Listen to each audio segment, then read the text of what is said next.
Here she is, Miss America.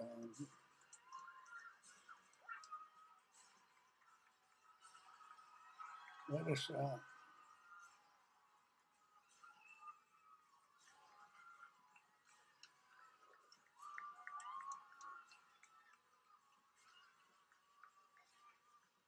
Loving Creator, Holy One, and Diva of the world.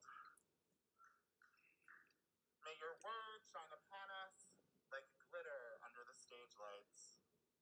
May it pop like a death drop in a crowded, dingy basement.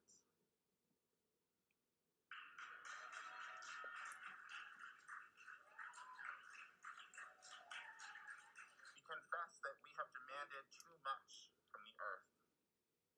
We confess to the sins of racism, sexism, homophobia, transphobia, ableism, fatphobia, American imperialism, and Christian supremacy. Christian supremacy. This is wild stuff, folks. Christianity Today.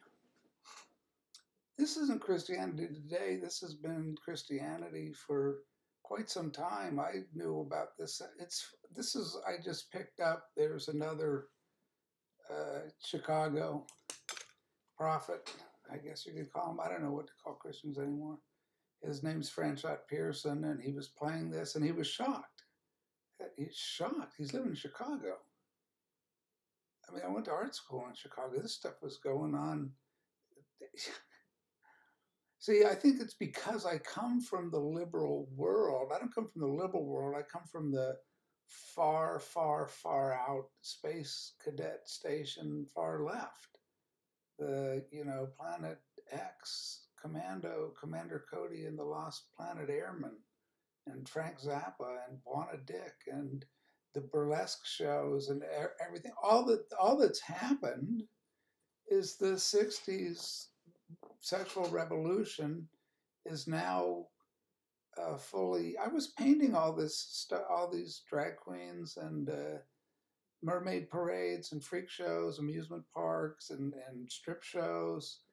And when I first moved to New York, I was there for like 16, 17 years. So I guess I don't know, 20 years ahead of the curve. And I saw this going on in the satanic masses at St. Andrew's in the Episcopalian Church. What kind of church is that?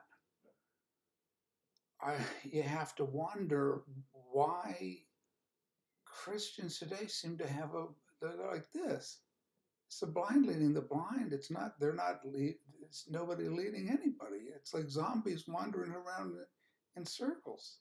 I go to the so-called Christian coffee shops. Not every city I've been in for the last. Okay, New York City, Chicago, Albuquerque, Santa Fe, Denver, Madison, Wisconsin, Washington, Northern Virginia suburbs, Richmond, Virginia. Those are some of the cities I've lived in. It's like Bukowski said, all the cities are in America are exactly the same. They've all got their Starbucks. They've all got the same people sitting in the Starbucks. It's this monoculture where there's like a surface tranquility because it's a medicated numbness. And it's interesting to me because it's just come to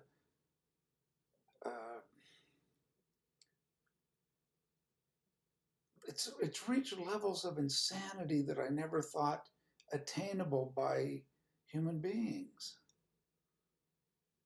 And I was on acid half the time. The insanity that I was on acid as a high school student is when I first was using synthetic mescaline. Was probably my second year in high school. First, it's hashish, and then they're gateway drugs.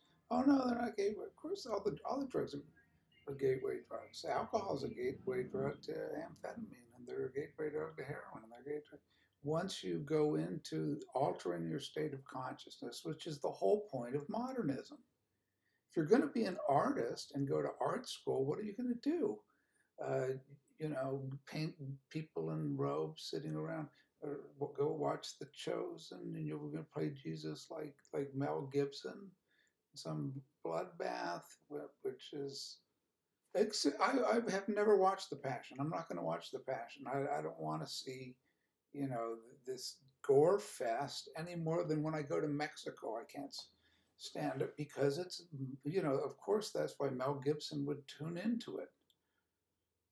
That version of Christianity, to look at the materiality of suffering and bloodbath sacrifice, it's right from pagan idol worship. That's why Mexico is filled, because it's the ancient pagan religions have a thin layer of Christianity on top of them that just flakes right off with the reality of the Antichrist.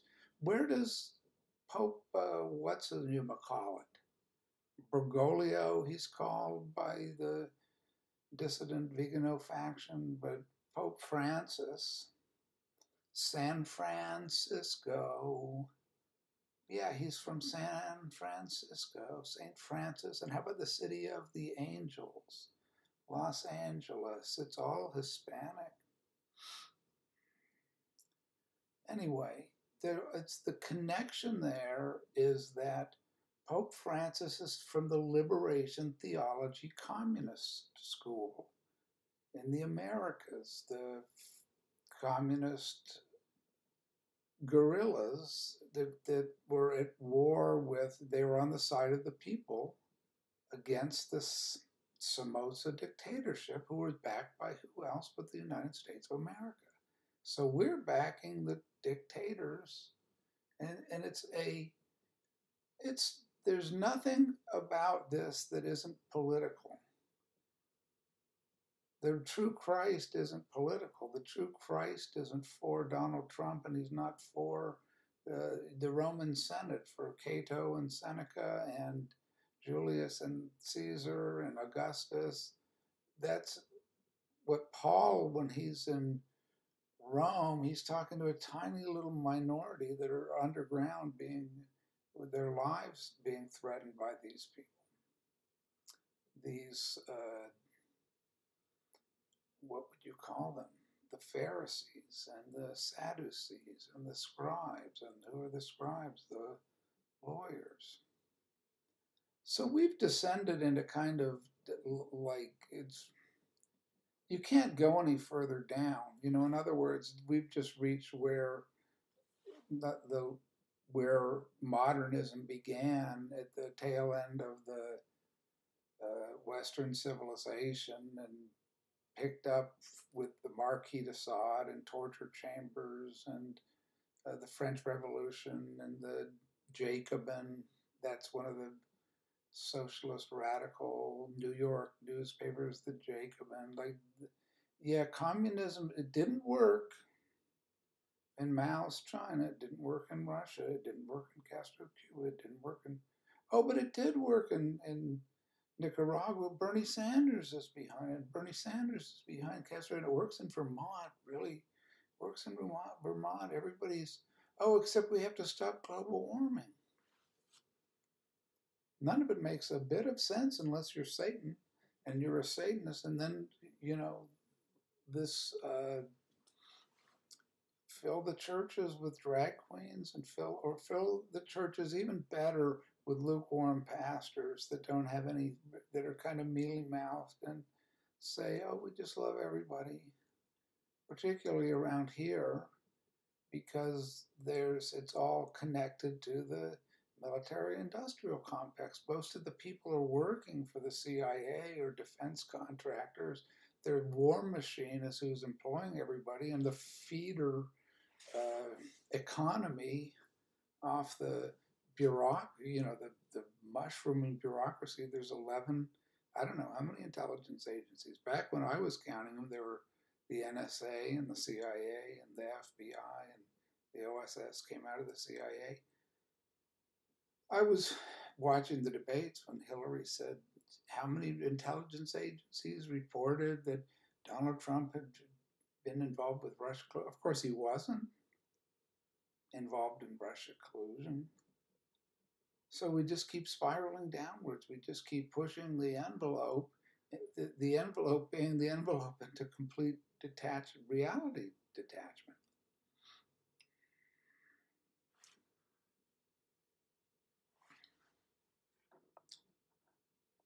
And there's no dialogue, because the minute there's dialogue, people see that they don't believe anything like this, what the person across from them believes. So you keep it centered on, oh, what show did you watch last night? Oh, did you see yachts, or did you see? I don't watch TV, so I don't know what's on TV. I haven't known what's on TV except when it's other people that I would be living with that are watching the Netflix series, and all I ever tune into is documentaries for the most part. Or when, like Breaking Bad or Rome or The Sopranos, the series, those aren't documentaries.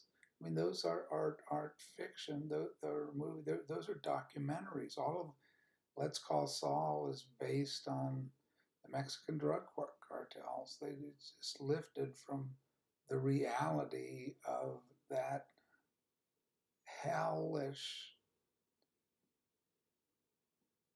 nightmare of violence. When I was there, well before George Floyd, the cops were shooting people in cold blood who were sleeping out on the, or on the periphery of the city. They had a helmet on. They had to have their. This is what's so crazy. They had to wear a little camera that was mandated. So, the spy cams or whatever. So they roused this guy. He's not armed. He's in a sleeping bag or some of the dogs, and all of a sudden they shoot him to death. So that goes viral in Albuquerque. Nationally, you just never cover things like that until we're ready for a socialist revolution, and then that's all you see on the news, and then you say it's free speech to go out and burn cities down and business districts and statues and everything else. Violence always is the best way. That's the American way. Might makes right. That's why regime change. Yeah, we'll have Putin. Yeah, we got to get rid of Putin. We'll just demand that he step down.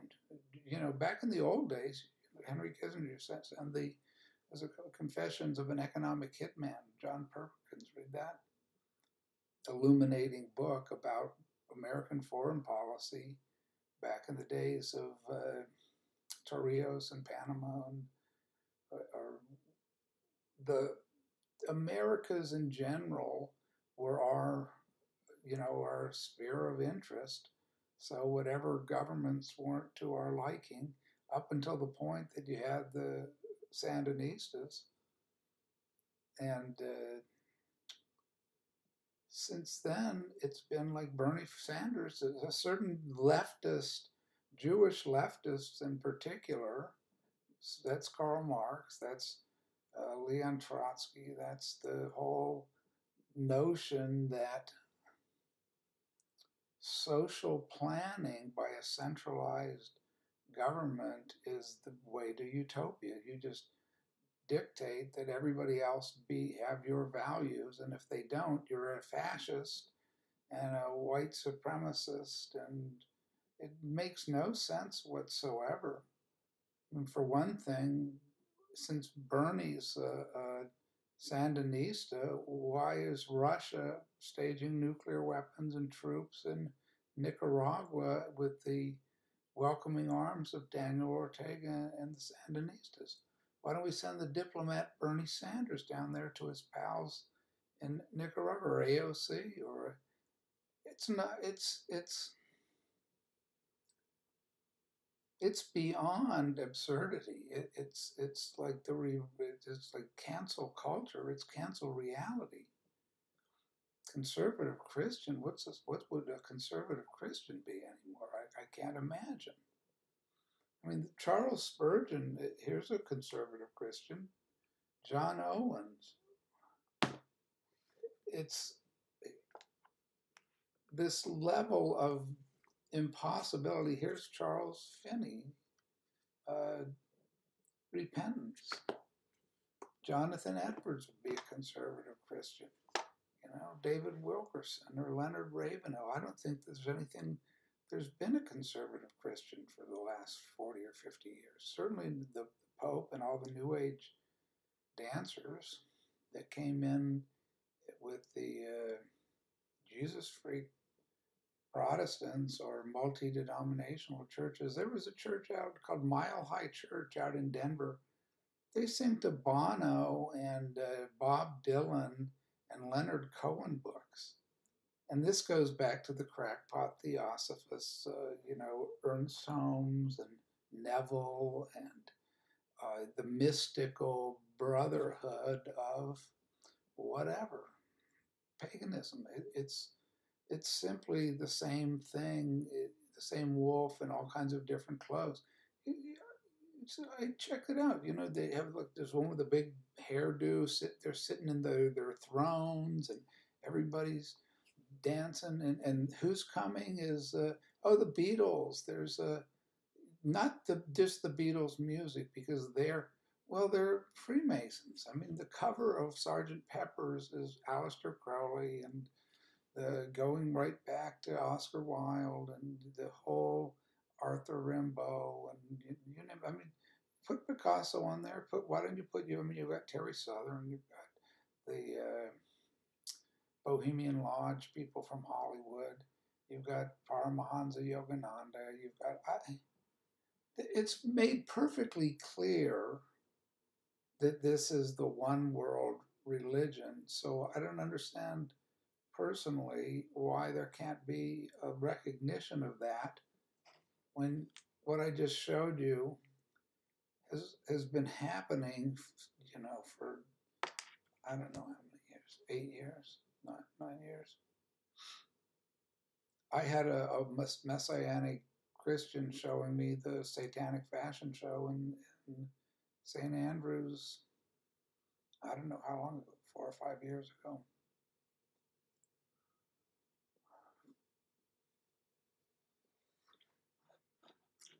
I don't have that much to say, really.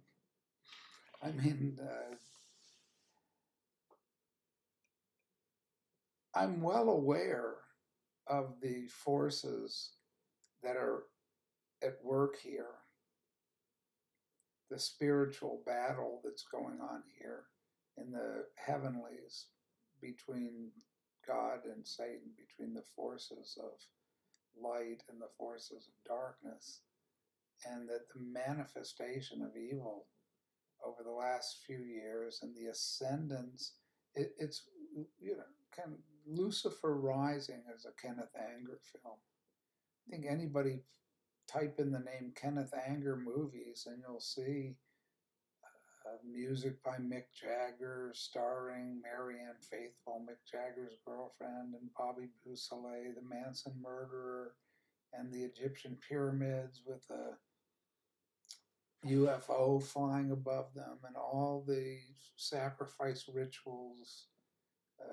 Jimmy Page playing the music before as he was forming Led Zeppelin, and as he got busy with Led Zeppelin, he pulled out of the project, and then the music was completed by Bobby Beausoleil, and Bobby Beausoleil was in the group Love, which is all in this LA stew pot of what's always been out there is the occult and the Freemasons. D.W. Griffith goes back to his film Birth of a Nation was about the Ku Klux Klan, and the Ku Klux Klan was a Masonic group formed after the defeat of the Confederacy, and the first Grand Wizard of the Ku Klux Klan was Nathan Bedford Forrest, the Confederate cavalry officer. I think without knowing the history of the Masonic orders, there's a lot that's confusing about the Civil War wasn't about freeing the slaves. The Civil War was about having two different, that came into it at a certain point.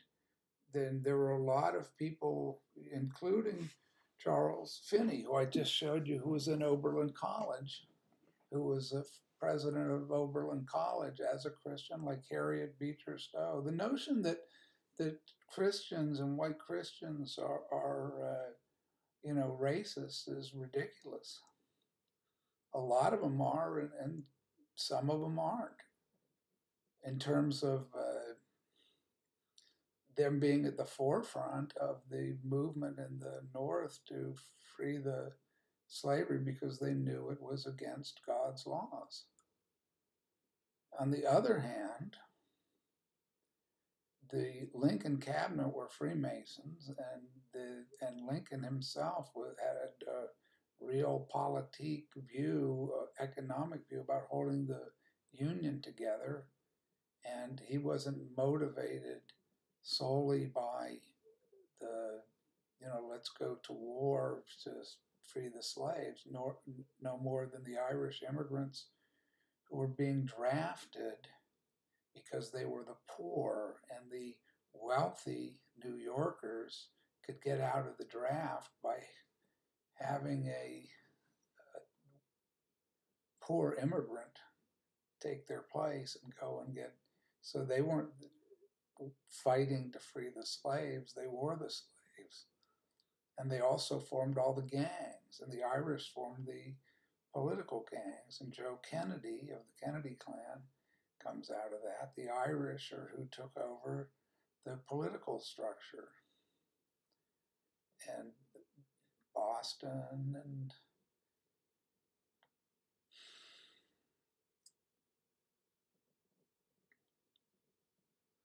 it's this spiritual battle that's been going on since the Garden of Eden, and it's culminating right now. The end of this is the end of time.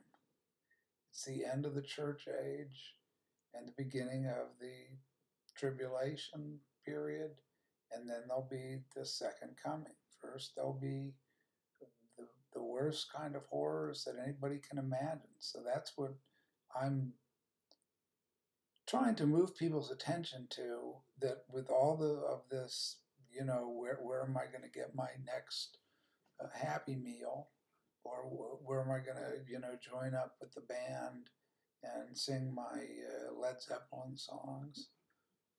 That's how absurd it's gotten. Andy Stanley, the son of Charles Stanley, one of the big high-profile pastors, has his band play Led Zeppelin to open up one of their services, or how well they go. That's satanic music, and so is the other music that's being played. You put in whatever words you want. It's the rhythmic, erotic appeal of the music itself, the euphoric Dionysian atmosphere that leads right into the drag queens, or leads everybody into putting on their best show, and they're all performers. And where is God in all this? Well, you have kind of a folksy sermon, and you make puns, and you joke about that. It has to be in the form of a clown show or a sitcom audience, because you both flatter the audience and amuse them and entertain them and make them feel good about themselves. And the last thing you want to do is see that their souls are saved, because they're going to be going to the fiery pit of hell if they aren't saved. And being saved isn't a matter of saying a few words and then carrying on with life as usual with all your mates and buddies. And I hate to be the bearer of bad news, but somebody has to do it. I'm always in this role. It doesn't matter if I'm in the art world. It doesn't matter if I'm in the political world. It doesn't matter if I'm in the religious world. I'm always in this role where people are they want to be flattered. They want to have a good time, and they're going to do everything they can to avoid the urgency of this final judgment. It could come in. It could come tomorrow for anybody. It can come tomorrow for me, and that's the parable of the wise and foolish virgins. You have to be ready at every second, at every moment when you wake up, even if you're not waiting for the coming of Christ. Your death could come. You could have a heart attack in the middle of the night. You could get in an auto accident. And the way people are living, I'm surrounded by Christians. One of them, they have guns out on they're cursing all the time. They are not living inside the strictures that are provided in the commandments, much less different in any way, shape, or form from the world. And Christians are called to not be in the world. They're called to deny the self, which is to deny the ego, and they're called to sacrifice themselves for Jesus. Turn their lives over to Jesus and to be willing servants to the will of God, not their own will. So when you have the our bodies ourselves crowd having a great time, it's really hard. I understand that, to resist joining in with the second round of cheesecake and the victory parade down Broadway with confetti. The Catholic Church is inviting the homosexual community into their parade on Fifth Avenue. So it's tacitly understood, because the clergy in the Catholic Church is homosexual, that gay marriage is something they're not going to say anything about. Biden is a Catholic, and they're all for it. Pelosi's a Catholic. So this is the reign of that New World platform. I won't, go into NWO and Bilderbergs and CFR and all the acronyms. CERN is the one that is the most terrifying, because, as Stephen Hawking said, the Large Hadron Collider could destroy the universe. So that corresponds to the book of Revelations, with the stars falling and the world ending in cataclysm. When these two things conjoin, when the human being's ability to destroy the planet with the prophetic words in the book of Revelation, I take that seriously. And seriously just means to be prepared daily by prayer and by fasting and by obedience. So that's my little spiel. That's my second video tonight. I don't know. I've been doing a lot of writing, and the thing that I'm aware of today, so I'll cap it with this, is that the stock market is just blown. Wall Street, they've just jumped the shark big time with this this injection of quantitative easing, where the capitulation of the Bank of England to just say, we're going to just buy, just like the central bank in Europe and just like the Fed, we're going to buy unlimited amounts of debt. So what happens is the pound starts to surge, the dollar starts to crash, money's coming out of the dollar and into the pound, and then it'll go. You just have this instability rocketing, because people are talking out of their, I won't say it, they're talking out of their fantasy land to impress. I mean, yeah, boy, Fox News. I mean, all we have to do is create a false reality, completely false reality. And if numbers move in the stock market or whatever, you just ignore the fact that this is completely devaluating all the currencies because they're no longer pinned to any kind of discipline or reality. So there's inflation's going to go up. The value of the currency is going to go down. Here's where we are as working class people. All the people around me, I don't care if it's upper middle class, and people don't own anything. They don't own their house. The banks own the houses. They're paying interest to the banks, and the banks are just collecting the interest and as if this amounts to anything real in real terms that you own anything. It's a rentier class, just like in the feudal days. You're just the banks are letting you stay in a place, and they pull the rug out, and there you get your great reset that Klaus Schwab has described 2 years ago, that you'll own nothing and you'll be happy. So Biden's already signed an executive order that digital currency has already been created. That's what the Bank of England was doing, was taking 20s and 50s out of circulation, mandatory by the end of the month, and replacing them with digital 20s and digital 50s. And those will be tracking everybody. And then they can make sure that you're only allowed to use a certain amount of energy, because the whole point of this is control. The whole point of it is to keep people masked. In Germany, I don't follow if they change what they've said, because you never know. They say one thing one day and then 3 days later they reverse themselves.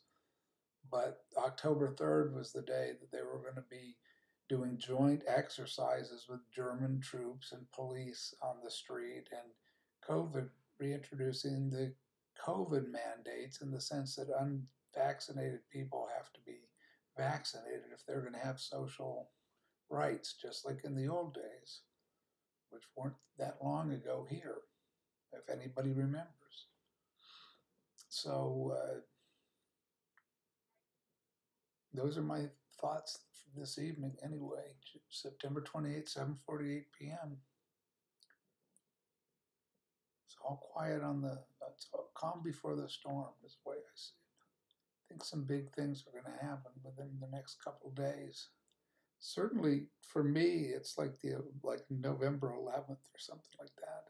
It's going to be like, that's the date of the biblical date that corresponds with the flood, when God finally, just his patience ran out with the activities of the angels and the Nephilim, and Noah had his ark. So I'd say, think about Noah, think about Ezekiel, think about Daniel, think about Isaiah, think about Jeremiah. Look to the Old Testament prophets, look to Paul's letters, look to the great prophet Jesus Christ in Matthew 24. These are really the times, I'll try to be lighthearted here and there, but it's not a light mood time. And boy, I wish people would throw out the bloody sitcom TVs. I just wish, because everybody's imitating. They think life is a laugh track. Like, you got to make a joke every 2 minutes and laugh. And this is in the churches, and this is in the restaurants, and the coffee shops, and the ball game, and no matter what, everybody has to have this kind of joviality. This is something I've never understood about. I've always felt Americans are insane since I was a little kid.